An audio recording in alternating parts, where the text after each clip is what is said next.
저는 첫 주부터 여러분들에게 장막터를 넓히자고 하는 하나님의 우리를 향한 비전과 꿈을 여러분에게 제시했습니다. 하나님께서 금년에 오늘 우리 교회에 그리고 성도들 각 가정마다 그 장막터가 일어나고 또 성공하고 행복하고, 그래서 여러분이 살아가는 삶의 의미가 뜨겁게 되기를 간절히 소원합니다. 할렐루야. 그래서 그릇을 만들고 또 기도해야 된다고 하는 것과, 지난주는 우리의 노력으로가 아니라 하나님께서 주셔야 한다고 하는 사실, 그 사실을 여러분에게 말씀을 나눴습니다. 오늘 저는 조금 더 한 걸음 나아가서 오늘 저와 여러분이 장막터가 넓어지고 행복해지기를 원하고 성공하기를 원한다면 우리가 변해야 된다는 것입니다. 새 사람이 돼야 된다는 것입니다. 우리가 옛사람, 예전의 생각을 그대로 가지고 있고서는 주님이 주신 그 은혜를 우리의 옛 그릇으로 받아낼 수가 없습니다. 지금 이대로는 안 됩니다. 지금의 나로서는 안 됩니다. 죄송합니다만은 지금 우리의 현 상태로는 절대로 받을 수 없습니다. 여러분, 지금까지 내가 내 의지로 살아보려고 노력했던 게 몇 년이었습니까? 그렇게 몇 년 동안 나를 붙잡고 내 생각과 감정과 의지를 가지고 내가 추구하려고 했던 모든 것들을 추구해 보았지만, 여러분 성공하셨습니까? 여러분 그렇게 해서 행복하셨습니까? 오늘 저는 여러분과 함께 신앙의 기초부터 다시 살펴보기를 원합니다. 우리가 아무것도 모를 때, 예수 그리스도가 누구인지, 우리가 어떻게 신앙생활을 해야 되는지 알지 못할 때 우리 주님 우리를 어떻게 부르셨습니까? 주님 우리에게 부르신 것을 우리가 한번 생각해 보십시다. 주님이 부르신 것, 마태복음 11장 28절에 보면 수고하고 무거운 짐진 자들아 다 내게로 와라, 내가 너희를 쉬게 하겠다. 그렇습니다. 우리는 안 믿는 사람들에게 이 복음을 전합니다. 우리가 얼마나 힘들고 어려운 짐, 이 부담감을 가지고 짐을 지고 살아가고 있는가. 젊으면 젊은 대로, 나이가 들면 나이가 든 대로 다 무거운 짐들을 안고 살아가고 있습니다. 제가 중고등부 아이들에게 물었습니다. 2부 예배를 드릴 때 물었습니다. 엄마가 다 밥 해주고 부모님이 다 용돈 주고 다 지켜주고 보호해 주는데 너희들 세상 살기 힘드냐? 그랬더니 힘들대요. 힘들대요. 그래요. 어른들이 까르르 웃었습니다. 어른들이 보기에는 애들 땐 하나도 안 힘들 것 같은데 아이들 눈으로 보면 또 그렇죠. 그렇습니다. 노년은 노년대로 건강을 잃어가면서 삶의 소망을 잃으면서 인생의 짐이 점점 더 가벼워지는 게 아니라 점점 더 무거워지는 것을 우리가 느낍니다. 자녀들을 내팽개칠 수도 없고 직장을 버릴 수도 없고 내가 내 자유의 몸으로 홀홀 날아다니는 그런 걸 꿈꿔보지만 그게 그렇지 않습니다. 기껏해야 1년 며칠 휴가를 얻어서 뭔가 해보겠다고 하지만 그것도 돌아올 때면 더 무거운 짐을 지고 안고 돌아오는 게 우리 인생들입니다. 그런데 우리 주님께서 뭐라고 말씀하십니까? 수고하고 무거운 짐진 자들아 내게로 와라. 내가 너희를 쉬게 하겠다. 너희가 쉼의 방법을 찾아라. 쉴 곳이 어딘지 찾아보고 어디 가서 쉬어라. 그럼 너희가 행복 얻을 거다. 이렇게 말씀해 주는 게 아니라 내가 너희를 쉬게 해주겠다. 쉬게 해주는 주체가 주님이시라는 거죠. 그렇습니다. 여러분, 우리가 왜 넘어지고 자빠집니까? 무거운 짐을 지고 내가 그 짐을 어떻게 하든지 해결하려고 애를 쓰다 보니까 그래서 우리는 넘어지고 자빠지게 됩니다. 우린 드라마에서 가끔 그 악역을 맡은 그 배우들을 보죠. 그 배우들의 그 드라마 속에서 그런 주제가 흘러나옵니다. 이건 내가 안고 간다. 이건 내가 해야 될 거니까, 나에게서 끝나야 되니까 이건 내가 안고 간다. 그리고서 이제 온갖 악역을 담당하고 있는 그런 모습들을 우리가 가끔 보죠. 우리 믿음의 시작은 십자가 앞에서 시작합니다. 내가 죄인이라고 하는 사실과 그 무거운 죄의 짐을 십자가 앞에 내려놓고 주님을 영접함으로써 주님이 내 죄를 용서해 주시는 것을 통해서 신앙의 시작을 합니다. 여러분, 그 무거운 짐을 십자가 앞에 내려놓는 이유는 주님께서 그 짐을 대신 짊어지시기 때문인 줄로 믿습니다. 여러분이 무거운 짐을 지고 가다가 내려놓으면 날아갈 것 같죠. 뛰어갈 것 같고 공중공중 자유함이 있는 삶이 있게 됩니다. 그렇습니다. 지금까지 우리가 내 성격으로, 내 노력으로, 내 실력으로, 내 지혜로 인생을 헤쳐나가기 위해서 얼마나 많은 수고들을 하셨습니까? 그런데 주님은 우리에게 내가 너희를 쉬게 하겠다고 하면서 너희들이 해야 할 게 있다면 한 가지가 있다. 그건 내게 와서 내 삶을 배우는 거다. 그래서 주님은 이 마태복음 11장 28절 뒤에 29절 30절에서 이렇게 말씀을 하시죠. 나는 마음이 온유하고 겸손하다. 그러니 나의 멍에를 메고 내게 배워라. 그러면 너의 마음이 쉼이 있으리라. 자, 세상의 가치관하고는 다릅니다. 세상은 많은 돈을 모아야 하고 많은 힘을 길러야 하고 많은 것을 소유하면 내가 그만큼 누릴 수 있다고 생각을 합니다. 그런데 성경은 정반대로 온유하고 겸손하다. 이걸 배워라. 그러면 쉼이 있다. 이렇게 말합니다. 자, 여러분 이 말은 다른 말로 바꾸면 내려놓으란 말입니다. 내려놓으면 네가 행복해진다. 쉼을 얻을 수 있다는 말입니다. 마음이 온유하다는 말, 이 온유하다는 말은 따뜻할 온자에 부드러울 유자를 쓰고 있습니다. 따뜻하고 부드러운 것. 반대는 차갑고 딱딱한 걸 가리키죠. 여러분, 이 차갑고 딱딱한 온유의 반대는 어떤 상태겠습니까? 온유의 반대, 까칠하고 신경질적이고 공격적이고 이런 게 온유의 반대입니다. 이런 상태를 가지고는 결코 행복할 수 없죠. 여러분, 언제 찬바람이 붑니까? 언제 냉기가 돕니까? 언제 긴장하고 언제 딱딱하게 됩니까? 그럼 언제입니까? 다른 사람에게 공격을 받을 때입니다. 내가 내 것을 지키려고 할 때입니다. 내가 내 것을 뺏길 위기가 오게 되면 긴장하게 됩니다. 그렇습니다. 여러분, 그런데 언제 부드러워지고 언제 마음이 따뜻해집니까? 외투를 입고 겨울길을 가고 있는 그 나그네의 외투를 벗기는 것, 그게 바람이 자기의 강력한 힘으로 외투를 벗기려고 했습니다. 그러니까 이 길소는 외투를 뺏기지 않으려고, 그래서 점점 더 강하게 세차게 불면 불수록 점점 더 외투를 꼭 움켜쥐게 됩니다. 그러나 햇살이 따뜻하게 비춰지자 그는 금방 외투를 벗어들게 됩니다. 그렇습니다. 자유함은 내려놓을 때 가능해집니다. 포기했을 때 망하는 것 같지만 후련합니다. 우린 망하지 않으려고 불안하고 초조하고 그리고 스트레스 받고 막 두려워하고 그렇습니다. 그런데 막상 망하고 나면 모든 걸 다 잃고 나면 오히려 시원함을 발견합니다. 자유함을 발견합니다.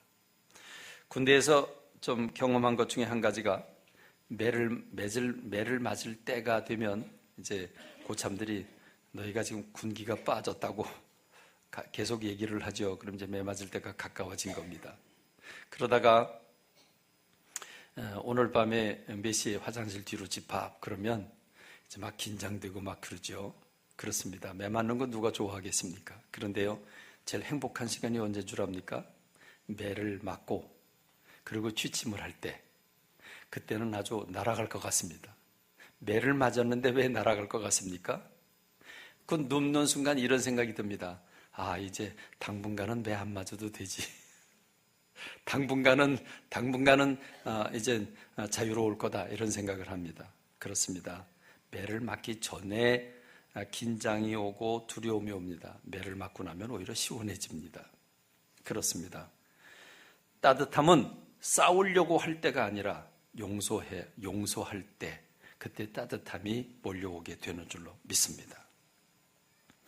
여러분, 여러분의 삶을 한번 돌이켜 보십시다. 뺏기지 않으려고, 놓지 않으려고, 이기려고, 그리고 어떻게 하든지 뭘 해보려고 애를 쓰면서 제대로 되지 않는 우리들의 모습 보지 않습니까?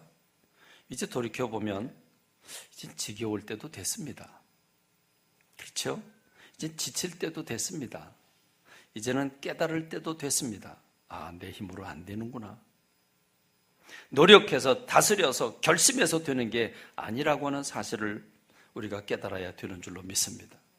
그래서 오늘 이제 우리가 정말 성공하고 행복하고 장막터가 넓어지려면 두 손을 놓아야 되는 줄로 믿습니다. 여러분, 수영을 할 때 수영을 잘하는 비결은 고개를 쳐박고 힘을 다 빼고 그리고 물살에 맡기는 거죠. 그런데 수영 못하는 사람일수록 고개를 뻣뻣이 들고 고개가 물속에 들어가면 큰일 나는 줄 알고 고개를 세울 때 점점 가라앉게 됩니다. 그렇습니다. 숲속의 원숭이, 숲속에 그 날아다니는 다람쥐를 어떻게 잡습니까? 의외로 간단합니다. 원숭이는 주둥이가 좁고 그리고 밑에 볼이 넓은 호리병, 그 호리병을 이용합니다. 호리병 안에 원숭이가 좋아하는 음식을 담아 놓습니다. 그리고 나무에 매달아 놓습니다. 낮은 가지에다가 매달아 놓고 있으면 원숭이가 내려와서 그 호리병 안에 손을 집어넣습니다. 들어가는 건 매끈하게 들어가죠. 그러나 그가 좋아하는 걸 움켜쥐고 빼내려고 하면 호리병이니까 주둥이가 좁으니까 손이 안 나옵니다. 그럴 때 소녀는 휘파람을 불면서 뛰어갈 필요도 없습니다. 천천히 다가가면 됩니다. 그러면 여러분, 원숭이는 이걸 놓기만 하면 금방 빠져나갈 수 있는데, 도망갈 수 있는데 원숭이는 이걸 안 놓습니다. 그리고 그걸 빼내려고 낑낑거리다가 그만 꼬마에게 잡히게 됩니다. 여러분, 더 재밌는 거는 다람쥐죠. 다람쥐는 긴 막대기로 그 끝에다가 올가미를 만듭니다. 올가미를 만들어 놓고 우리가 다람쥐에게 다가가서 다람쥐를 올가미로 채는 게 아니라 올가미를 만들어 놓고 긴 장대를 다람쥐 앞에다 갖다 놓습니다. 그럼 다람쥐가 처음엔 도망갔다가 거리도 떨어져 있고 그리고 자기한테 다가가지 않으니까 다람쥐는 마음 놓고 그 다음에 이제 그 장대 끝에 있는 그 올가미를 가지고 갖고 놉니다. 그리고 지가 지 스스로 올가미로 자기 목에다 걸거매죠. 그럴 때 잡아채기만 하면 됩니다. 여러분, 이걸 뭐라고 그럽니까? 자기 꾀에 자기가 넘어간다고 그럽니다. 여러분, 생각해 보면 여러분, 원숭이도 똑똑해요. 다람쥐가 얼마나 재빠른지 몰라요. 우리가 절대로 실력으로 그거 못 잡아요. 그런데 생각해 보면 우리 인생들이 원숭이 같고 우리 인생들이 다람쥐 같지 않습니까? 똑똑하기로 원숭이하고 비교하겠습니까? 재능과 꾀부리기로 우리가 다람쥐에게 비교할 수 있겠습니까? 그런데 모두가 다 자기 꾀 믿다가 넘어집니다. 사기를 당하는 것도 그렇고요. 사업에 실패하는 것도 그렇고요. 대부분 자기가 한 말이 덫이 되어가지고 그것 때문에 고통을 받게 됩니다. 다 자기 꾀에 넘어집니다. 자기 힘으로 해보려다가 다 실패합니다. 해마다 결심하고 또 지고 또 결심하고 또 넘어집니다. 그래도 우린 미련해서 또 결심합니다. 그래서 저는 지난 시간에 주님께서 이스라엘 백성들을 해방시키고 고국으로 돌아가게 하시고 장막터를 넓게 하시는데 하나님이 그들에게 너희들이 노력해라고 말씀하지 않으셨다. 주님이 이스라엘 백성들에게 요구하신 것, 그것은 내가 맑은 물을 내게 뿌려서 너를 정결하게 할 거다. 내가 너를 정결하게 하고 내 그릇을 깨끗이 해라 말씀하지 않으셨고, 내가 맑은 물을 뿌려주겠다. 그래서 깨끗하게 해주겠다.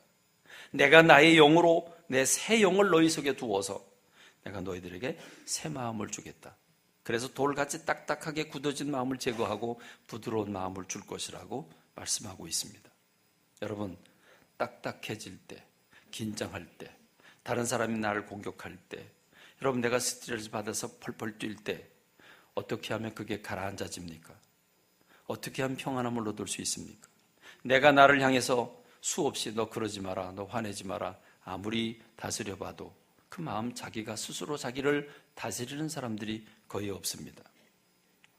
그래서 저는 성경적인 예를 들었습니다. 모세의 예를 들었습니다. 모세라고 하는 사람 40살에 주먹으로 사람 한 방으로 때려 죽인 사람입니다. 여러분, 40살은 인생으로 보면 가장 왕성할 때입니다. 40살쯤 되면 밑에 사람 이제 세상에 알 거 대부분 이제 대충 아는 것 같고, 꼭대기 사장이나 꼭대기 높은 상사들 하는 거 보면 미련하기 짝이 없고 왜 저렇게 바보 같은 행동을 하나, 그래서 자기에게 사장 맡겨주면 다 잘할 것 같이 생각이 듭니다. 그리고 밑에 사람들을 보면 어리석어 보입니다. 이게 40대에 일어나는 일들입니다. 가장 왕성한 때이죠. 그럴 때 모세가 자기 힘으로 모든 걸 할 수 있다고 믿었지만 그는 실패했고, 하나님은 그를 광야로 몰았고 광야에서 무슨 훈련을 시키셨습니까? 내려놓는 훈련을 시켰습니다. 내려놓는 훈련을 시켜서 그가 이제 때가 돼서 하나님이 저를 이제 쓰면 되겠구나 생각하고 저를 부르시게 됩니다. 여러분, 하나님께서 그에게 천리마를 안겨주셨습니까? 아니면 어느 칼도 그와 대항하지 못하는 어마어마한 칼을 손에 쥐어 주셨습니까? 아닙니다. 하나님 그에게 마른 막대기, 누구도 관심 갖지 않은 마른 막대기, 그런 마른 막대기 지팡이를 그 손에 들려줄 때 하나님 손에 붙잡히게 되니 그 지팡이가 기사와 이적을 행하는 지팡이가 된 줄로 믿습니다. 제자들을 얘기했습니다. 세상적이고 이기적이고 참으로 천방지축 같은 그런 제자들이 오순절 다락방에서 성령님의 역사를 경험하고 나니까 그들이 비로소 새 사람이 됐습니다. 능력자들이 됐습니다. 그래서 초대교회가 건설되게 됐습니다. 그렇습니다. 주님은 오늘도 여전히 동일하게 오늘 우리들을 터치하고 계시는 줄로 믿습니다. 주님 우리들에게 장막터를 넓히라고, 행복을 꿈꾸라고, 성공을 꿈꾸라고, 부흥을 꿈꾸라고 우리들에게 이 꿈과 비전을 주시는 줄로 믿습니다. 그런데 주님은 내 힘으로 해라, 내 지혜로 해라, 수많은 행사들을 세우고 그 행사를 통해서 너는 성공해라, 이렇게 말씀해 주고 있지 않으시다는 것입니다. 그러므로 이제 우리는 하면 할수록 내 힘으로 내 지혜로 하면 할수록 점점 더 미궁에 빠진다고 하는 사실을 알아서 이제는 내려놓아야 되는 줄로 믿습니다. 내려놓아야 되는 줄로 믿습니다. 이 내려놓는다고 하는 원리를 여러분이 실제적으로 여러분의 삶 속에서 체득하게 되기를 간절히 소원합니다. 여러분, 내려놓는 행위의 제1번지가 뭡니까? 기도라고 하는 겁니다. 기도는 왜 합니까? 여러분, 우리가 기도하는 동기는 무엇입니까? 내 힘으로 안 되니까 주님 앞에 엎드려서 주님 도와주세요, SOS 보내는 게 기도입니다. 기도는 항복의 표시입니다. 우리가 기도할 때 두 손 들고 기도하죠. 내 힘으로 안 됩니다. 나는 아무것도 아닙니다. 주님이 주셔야 됩니다. 여러분, 이게 기도입니다. 기도는 어마어마한 행위가 아닙니다. 주님 앞에 항복하는 행위입니다. 주님, 이제 제 인생을 주님께 맡깁니다. 주님이 내 인생을 주관해 주시길 원합니다. 나를 다스려 주옵소서. 주여, 내 안에 오셔서 나를 사용해 주시길 원합니다. 주님, 말씀하옵소서. 내가 듣겠습니다. 이게 기도입니다. 근데 여러분, 우리가 왜 기도를 못합니까? 우리가 기도도 행위로 생각하기 때문입니다. 기도를 잘해야 된다, 기도를 오래 해야 된다, 여러분 기도를 청산 유수로 이렇게 기도해야 된다고 생각하고 있는 경향이 우리들 속에 있습니다. 그래서 기도를 기피하는 현상이 있습니다. 재미있는 것은 우리 목사들만 모인 자리에서도 식사를 한다든지 어떤 행사를 한다든지 그럴 때 어느 목사님 기도하라고 그러면 저 어느 목사님 시키라고 어느 목사님 시키라고 기도를 자꾸 옆으로 빙빙 돌립니다. 여러분, 왜 우리는 기도하는 걸 부담스러워합니까? 여러분, 기도라고 하는 것 그렇게 어려운 게 아닌데 왜 그렇습니까? 그것은 기도라고 하는 걸 통해서 뭔가 인정받기를 원하는 마음이 우리들 속에 있기 때문입니다. 기도를 잘해야 된다고 하는 생각이 우리들 속에 있기 때문입니다. 그래서 기도는 굉장히 힘들고 어려운 것이라고 생각을 합니다. 그러나 여러분, 기도란 대화이고 대화의 기본, 대화에 있어서 가장 중요한 요소는 마음을 여는 겁니다. 마음을 열면, 마음을 오픈하면 대화는, 소통은 잘 되게 돼 있습니다. 자기 것 딱 닫아놓고 자기는 드러내지 않으면서 상대방을 이용하려고 이 말 저 말 하게 되면 말이 많아지게 되고, 그리고 상대방은 마음 열지 않는 그 모습을 보고 마음의 문을 닫게 됩니다. 그렇습니다. 마태복음 6장 5절로 9절의 말씀은 우리가 기도를 어떻게 해야 되는지를 주님이 구체적으로 가르쳐주고 있는 장면입니다. 마태복음 6장 5절에 보면 너희는 기도할 때 외식하는 자와 같이 하지 마라. 그들은 사람에게 보이려고 회당과 큰 거리에 어귀에 서서 기도하기를 좋아하느니라. 내가 진실로 내게 이르노니 그들은 자기 상을 이미 받았느니라. 여러분, 기도를 잘해야 된다고 생각하는 건 다른 사람을 의식하기 때문입니다. 다른 사람을 의식하고 행동하는 것을 외식이라고 말합니다. 그렇습니다. 보이려고 하니까 아름다운 문장을 써야 되고 감동시키려고 하는 어떤 문구를 사용해야 되고 그리고 굉장히 깊은 내용이 들어가야 된다고 생각을 하니까 나는 그걸 잘 못하겠고 그걸 잘 못하니까 난 기도 못한다. 기도를 못하니까 다른 사람이 해라. 이렇게 자꾸 기도가 넘어가게 됩니다. 그런데 주님은 충격적으로 말씀을 하십니다. 6절 말씀을 보면 너는 기도할 때 내 골방에 들어가 문을 닫고 은밀한 중에 계시는 내 아버지께 기도해라. 은밀한 중에 계시는 내 아버지께서 갚으시리라.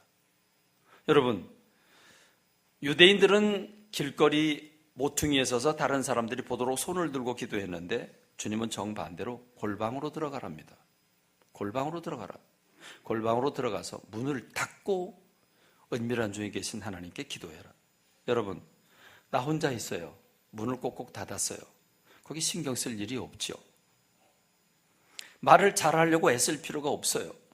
하나님 내 속마음 다 알아요. 문을 걸어 잠궜어요. 골방이에요. 그럼 여러분, 밖에서야 격식이 있고 꾸밈이 있지만 골방 안에서 문까지 닫았는데 뭐 격식이 뭐 있겠습니까? 자기 혼자 있는데. 그러니까 다 열어놓고 주님 앞에 있는 그 모습 그대로 고백하면 됩니다. 그렇습니다. 주님은 기도에 대해서 한 가지 더 가르쳐 주십니다. 기도할 때에 이방인과 같이 중언부언하지 마라. 그들은 말을 많이 하여야 들으실 줄 생각하느니라. 이 중언부언이란 말은 이미 한 말을 자꾸 되풀이하는 걸 중언부언이라고 말합니다. 예를 들자면 소설 속의 한 규절입니다. 동진이는 한마디면 족할 이야기를 중언부언 늘어놓았다. 그는 아무래도 마음이 찜찜한 듯 평소 같지 않게 중언부언했다. 술에 취한 정신은 앞뒤도 맞지 않는 말을 중언부언하였다. 이 글은 너무 중언부언하여 요점이 포착되지 않는다. 중언부언이라고 하는 말의 뜻을 알겠죠? 오늘 우리가 주님 앞에 기도할 때 자기가 뭘 기도하는지도 모르고 계속 말을 합니다. 그렇죠? 뭔가 말을 해야 된다고 생각을 하고 말을 많이 해야 된다고 생각을 합니다. 근데 여러분, 우리 아이들의 대화를 보면요, 중언부언하는 게 없어요. 우리 아이들을 보세요. 우리 아이들은요, 울며 보채더라도 엄마 치맛자락 붙잡고 장난감을 사달라고 하든지 먹을 걸 사달라고 하든지 의사가 분명합니다. 비록 똑같은 얘기를 계속해서 되풀이해서 얘기하지만 징징거리면서 보채지만 부모가 들을 때 이 아이가 뭘 원하는지를 너무도 정확하게 합니다. 그런데 배웠다고 하는 어른들은 말을 자꾸 빙빙 돌리고 이 말했다 저 말했다 그럽니다. 그러면요, 듣는 사람들이 이렇게 얘기를 하죠.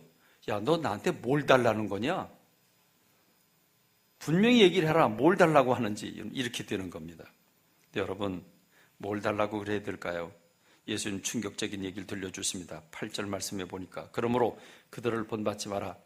구하기 전에 너에게 있어야 할 것을 하나님 너희 아버지께서 아시느니라. 그럼 이건 뭡니까? 우리가 구하기 전에 상대방이 내 생각을 모르고 있으니까 내 생각을 설득시키기 위해서 내 생각을 성취하기 위해서 이 말 저 말 여기 갔다 저기 갔다 그러면서 그걸 설득시키려고 애를 쓰는데 그러지 말라는 거죠. 왜? 하나님은 우리가 구하기 전에 우리에게 무엇이 있어야 되는지를 다 알고 계신답니다. 근데 하나님 어떤 하나님입니까? 하나님 너의 아버지께서 그랬습니다. 아버지가 자녀에 대한 모든 걸 알고 있듯이 하나님께서 알고 있다는 말입니다. 근데 여러분, 그럼 뭐로 기도하라고 말씀하고 있는 겁니까? 그것은 하나님이 주신 분임을 인정하라는 것입니다. 하나님께 영광 돌려드리라고 하는 겁니다. 그렇습니다. 주님이 주신다고 하는 걸 고백하고 주님께 달라고 요청함으로써 주님과의 소통의 관계가 이루어지는 걸 말씀하고 계시는 겁니다.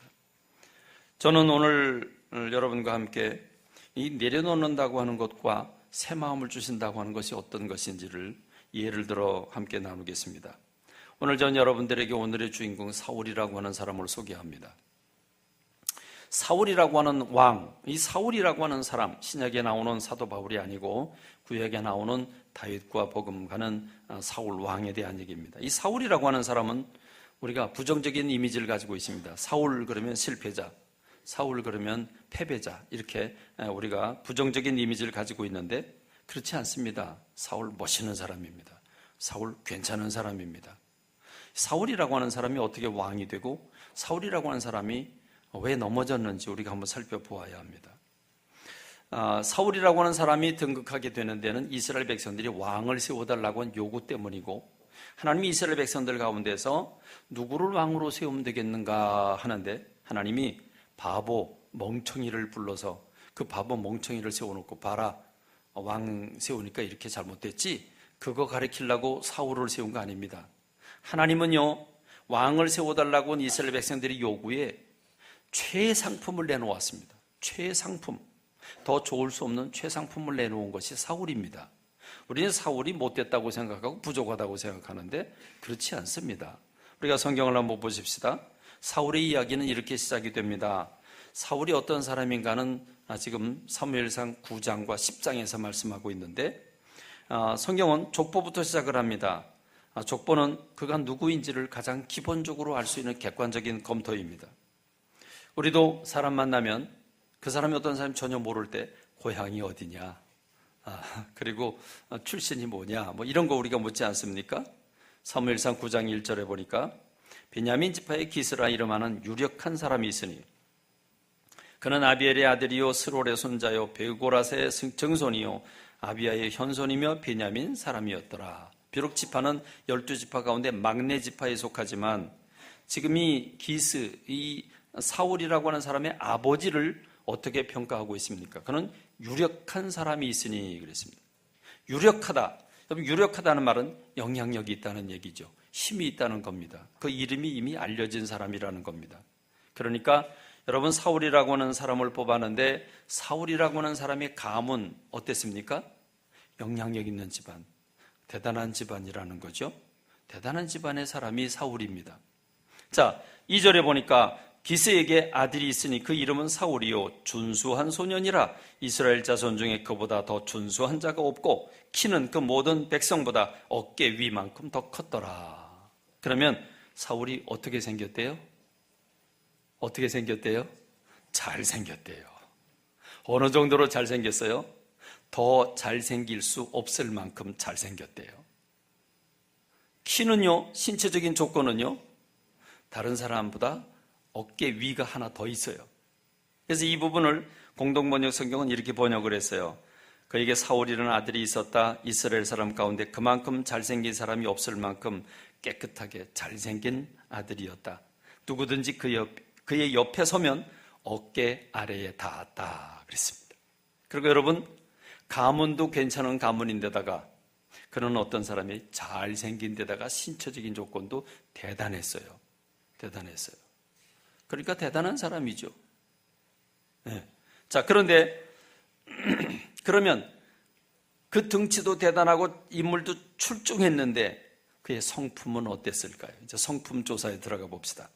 3절과 4절에 보면 사울의 아버지 기스가 암나귀를 잃고 그의 아들 사울에게 이르되 너는 일어나 한 사원을 데리고 가서 암나귀들을 찾으라 하며 그가 에브라임 산지와 살리사 땅으로 두루 다녀 보았으나 찾지 못하고 사알림 땅으로 두루 다녀 보았으나 그곳에는 없었고 베냐민 사람의 땅으로 두루 다녀 보았으나 찾지 못하니라. 자, 여기 3절과 4절 말씀을 통해서 이 아들은 어떤 아들이에요?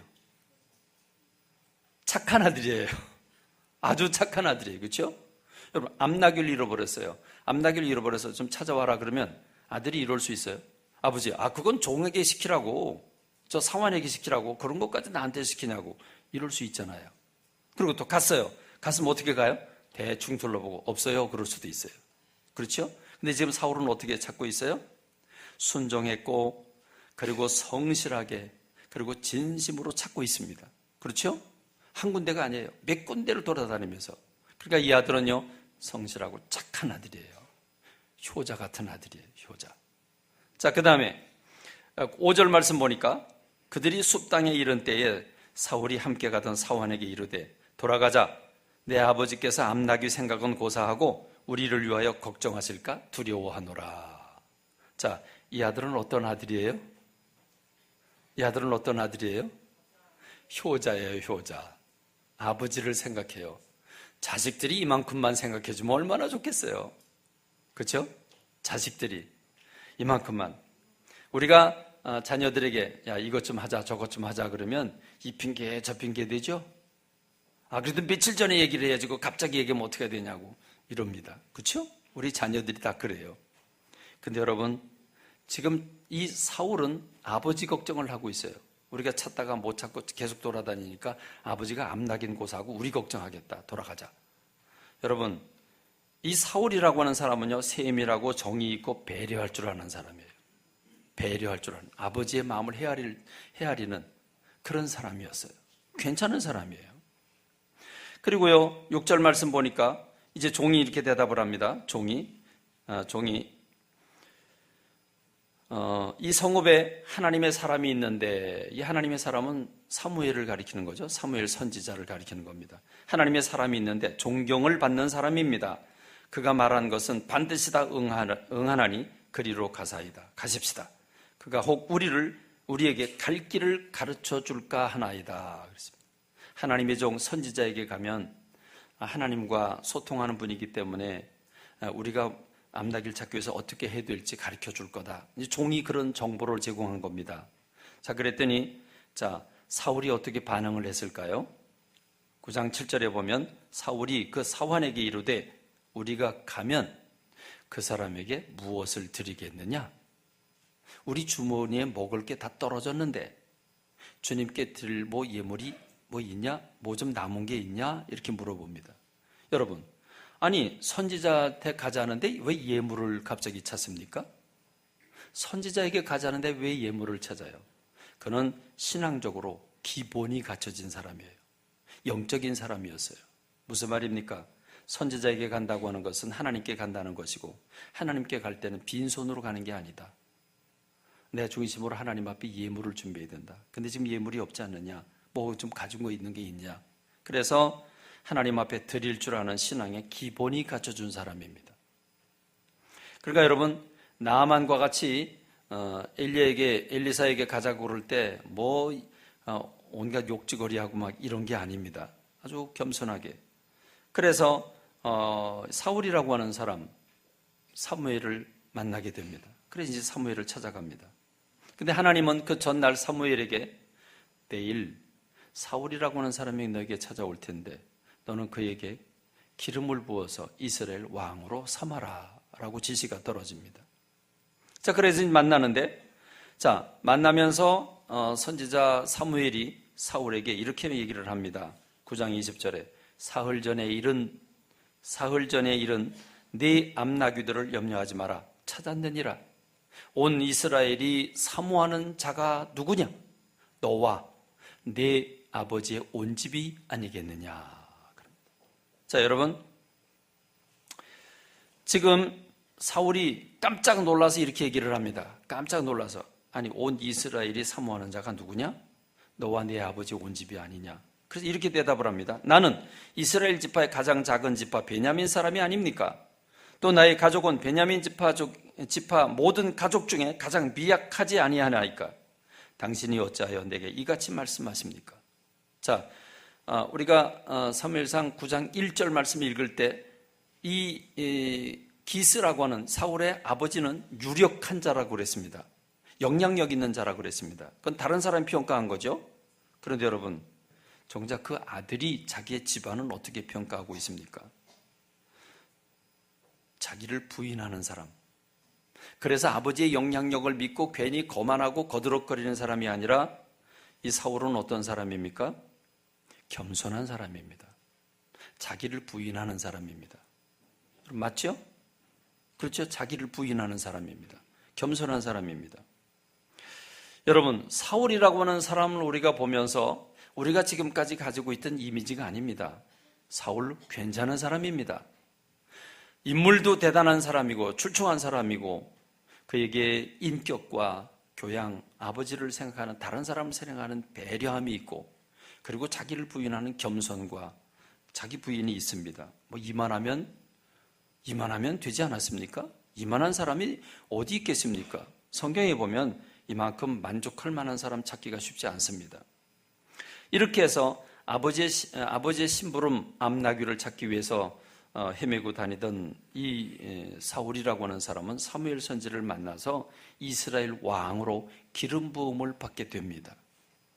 자, 여기까지만 읽어보면 하나님이 사울이라고 하는 사람이 다른 사람보다 월등하게 뛰어나고 잘생기고 그리고 성품도 괜찮고 그리고 겸손한 사람이라 이 사람 세우면 되겠다 하고 세운 것처럼 우리가 생각할 수 있습니다. 그런데 여러분, 하나님은 그를 사용하시는 방법이 달랐습니다. 하나님 그의 인품도 중요하고 그의 등치도 필요하고 그의 얼굴 생김새미도 중요하지만 하나님은 그런 것으로 일하기를 원치 않으셨습니다. 아직 사울이 준비되지 않았습니다. 그는 왕으로 기름 부음 받았지만 어리둥절한 가운데 있습니다. 그래서 사무엘 선지는 그에게 확신을 시켜주고 있습니다. 자, 네가 지금 기름 부음을 받았지만 너는 네가 왕이 됐다고 하는 사실을 네가 실감하지 못하고 있는데, 자, 네 앞에 이제 이런 일이 생기게 될 거다. 그런 일이 생기게 되면 그걸 하나님이 너에게 주신 징조로 알아라.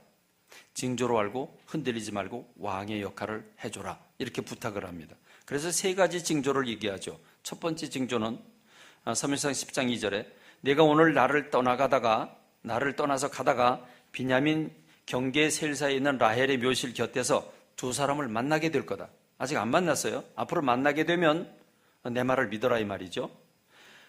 그들이 내게 이르기를 내가 찾으러 갔던 암나귀를 너희 아버지가 찾았다.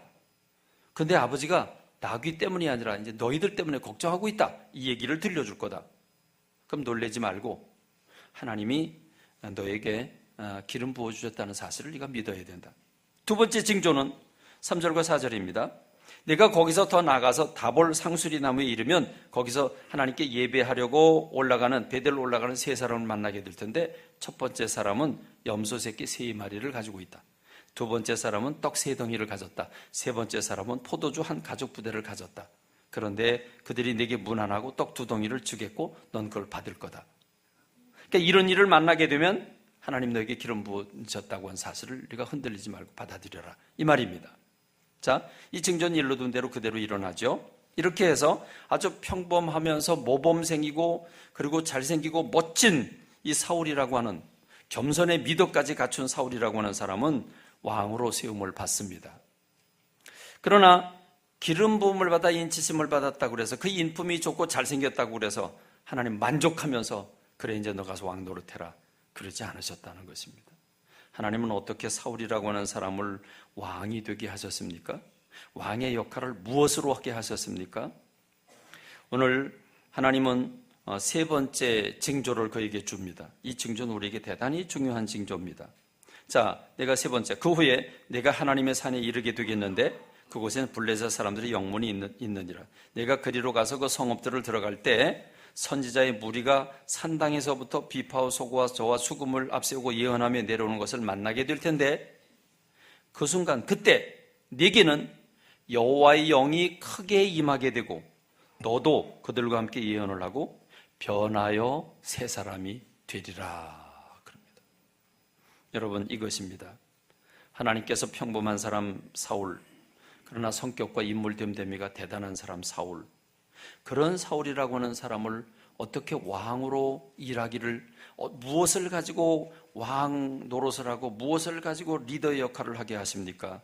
그것은 바로 하나님의 영, 성령님이 그 심령 속에 들어가 그가 사로잡혀 변하여 새 사람이 되길 원했습니다.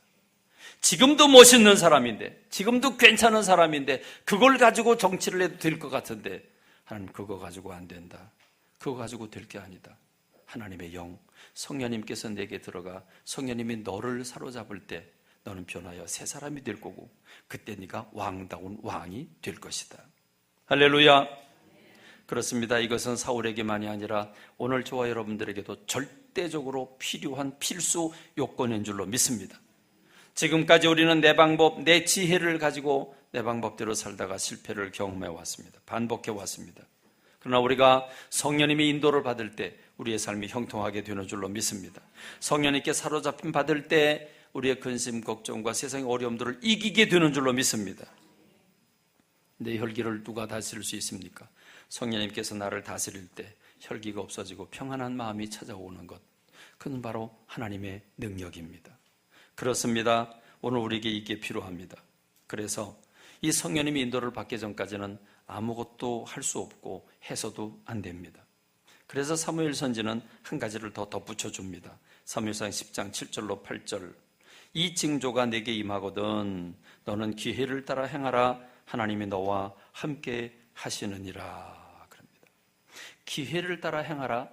그러니까 하나님의 영이 크게 임하고 변해서 새 사람이 되면, 그렇게 되면 이 징조가 이루어지면, 그렇게 되면 넌 기회를 따라 행하라. 왜냐하면 하나님께서 너와 함께 하시기 때문이다. 그럼 여러분, 기회를 따라 행하라는 말이 무엇일까?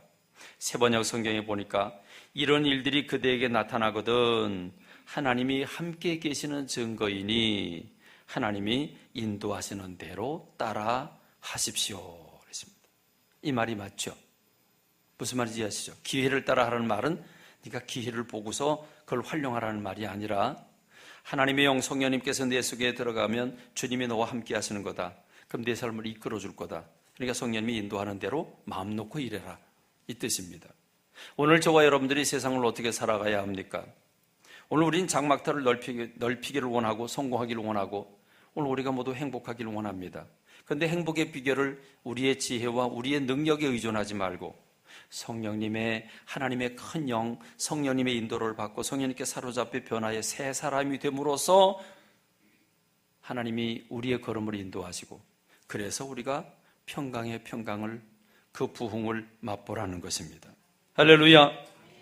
여러분, 이게 신앙생활입니다. 교회 밖에 있는 사람과 교회 안에 있는 사람은 이 차이가 있습니다. 교회 밖에 있는 사람은 성령이라는 말도 모릅니다. 성령, 그러면 성령이 뭔데? 아무리 설명해줘도 그들은 성령이라는 말을 이해하지 못할 겁니다. 그러나 우리 믿는 사람들은 하나님 보내신 영이 내 속에 들어와 내 생각과 감정과 의지를 다스려 줄 때 비로소 내가 하나님의 사람이 되고 그때 우리에게 능력이 나타나고 그때 우리가 평강의 길을 걸을 수 있다고 하는 사실을 믿고 있습니다. 이게 바로 신앙생활의 핵심이고 오늘 저와 여러분들의 무기인 줄로 믿습니다. 그렇습니다. 능력은 성령님을 통해서 나타납니다. 내가 아무리 말을 잘해도 대부분의 사람들은 자기가 한 말로 덫에 사로잡히게 됩니다. 그렇습니다. 다 자기 꾀에 빠지게 됩니다. 그러나 성령님께서 우리의 언어를 다스려 주실 때 덕이 되는 줄로 믿습니다. 막을 걸 막고 열 것을 열어주는 분은 성령님인 줄로 믿습니다. 그러므로 성령님이 아니고는 아무것도 할 수 없다. 이게 믿는 사람들의 신앙의 기본적인 언어입니다. 그래서 예수님은 성령 받기 전까지 아무것도 하지 마라. 예루살렘을 떠나지 말고 성령 받기까지 기다려라. 그럼 성령 받으면 어떻게 되는데? 사도행전 1장 8절 유명한 구절이죠. 오직 성령이 너에게 임하시면 너희가 권능을 받고, 권능을 받고 예루살렘으로부터 시작해서 온 유대와 사마리아 땅끝까지 이르러 내 증인이 되게 될 것이다. 이렇게 말씀을 합니다. 그렇습니다. 내가 하는 게 아니라 성령님이 주신 힘으로 하는 줄로 믿습니다. 내 지혜로 하는 게 아니라 주님이 주신 힘으로 하는 줄로 믿습니다. 이게 우리의 신앙생활입니다. 이게 온전하고 괜찮고 멋있고 대단한 사람 사울이라고 하는 사람에게 주님이 요청하신 게 바로 이 부분입니다. 자, 그래서 10장 9절 말씀에 보면 기가 막힌 말씀이 나옵니다. 우리가 읽은 말씀이죠. 그가 사무엘에게서 떠나려고 몸을 돌이킬 때에 하나님이 새 마음을 주셨고 그날 그 징조도 다 응하니라. 할렐루야. 이것이 바로 지난주 여러분들에게 말씀드린 하나님이 주신다고 하는 새 마음입니다. 새 마음을 주심으로써 딱딱한 마음을 제거하고 부드러운 마음이 된다고는 의미가 여기에 있습니다. 이것이 바로 지금 오늘 우리에게 절대적으로 필요한 새 마음입니다. 여러분, 하나님의 영이 크게 임하여 변하여 새 사람이 되는 역사가 일어나길 원합니다. 주님 손에 붙들리는 저와 여러분이 되기를 바랍니다. 이게 성공의 비결입니다. 근데 여러분, 우리의 결정적인 문제가 있는데요. 아주 결정적인 문제가 있는데요. 안 변해요. 안 변해. 죽어도 안 변해. 5년 전이나 10년 전이나 똑같아. 여전히 혈기 부리고 여전히 말이 많고 여전히 고집 부리고 여전히 내 지혜고 여전히 내 판단 가지고 살고 여러분 그래서 계속 반복해서 실패하는 겁니다. 주님은 그런 이스라엘 백성들을 가리켜서 목이 곧고 패역하다고 말했습니다. 여러분, 여전히 여러분의 감정 붙잡지 않기를 간절히 소원합니다. 흘러나오는 말씀을 받으시기를 바랍니다. 그걸 붙잡기를 바랍니다. 여러분의 감정과 여러분의 생각을 주님의 이름으로 떨쳐버리시기 바랍니다. 여러분, 오히려 새 마음, 변하여 새 사람이 되어야 합니다. 성령님께 붙들려야 합니다. 그럴 때 비로소 쓰임받게 됩니다. 그럴 때 비로소 장막터가 넓어집니다.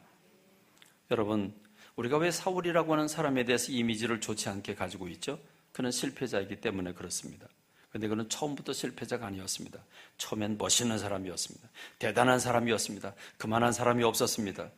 그런데 그는 잠깐만 성령님의 인도를 받았고 막상 왕이 된 뒤에는 왕의 지위, 왕의 권력, 왕권의 눈이 어두워서 탐욕에 빠집니다. 그리고 다윗이라고 하는 사람을 죽이기 위해서, 자기 왕권 지키기 위해서 그것에 혈안이 되었다가 결국 인생을 망치게 되는 겁니다. 그렇습니다. 우리가 성령님을 모셔드리고 성령님의 인도를 받는 걸 신앙생활의 최고봉으로 여기고 성령님을 앞세우고 우리가 하나님이 앞서가시고 우리가 그 뒤를 따라갈 때 비로소 우리의 삶은 평강의 평강으로 인도되는 줄로 믿습니다. 할렐루야. 그렇습니다. 우리가 지혜 있는 사람 많습니다. 능력 있는 사람 많습니다. 실력 있는 사람 많습니다. 그런데 자기 실력으로 성공하는 사람도 숫자가 적을 뿐이지만 그 성공은 그에게 교만함을 가져다 주고 넘어지는 앞잡이가 되고 말 것입니다. 그러나 성령님께서 우리에게 힘 주셔서 우리가 승리를 한다면 내가 잘해서 승리했다고 교만해지지도 아니하고 거만해지지도 않을 것이고 더 겸손해질 겁니다. 왜냐하면 내가 내 힘으로 승리한 게 아니고 주님이 도우셔서 승리한 것이기 때문에 그는 하나님 앞에서 교만하지 않을 것입니다. 오늘 저와 여러분들에게 이 변하여 새 사람이 된다고 하는 이 말씀이 여러분의 말씀이 되길 간절히 소원합니다. 우리가 주님 앞에 기도한다는 말은 무엇입니까? 기도하는 행위가 아닙니다. 주님 앞에 엎드려서 주님, 내 힘으로 안 됩니다. 내게 찾아와 주십시오. 내 마음을 어루만져 주십시오. 난 주님 것이 되길 원합니다. 그게 기도입니다. 기도는 순종입니다. 그래서 장소를 순종하고 시간을 순종하고 새벽이고 낮이고 밤이고 주님 앞에 나와 엎드린다고 하는 그 자체는 순종이고 자기 부인이고 겸손이고 주님 앞에서 항복하는 것이기 때문에 기도하는 그 모습을 보시는 하나님께서 저가 준비가 됐구나.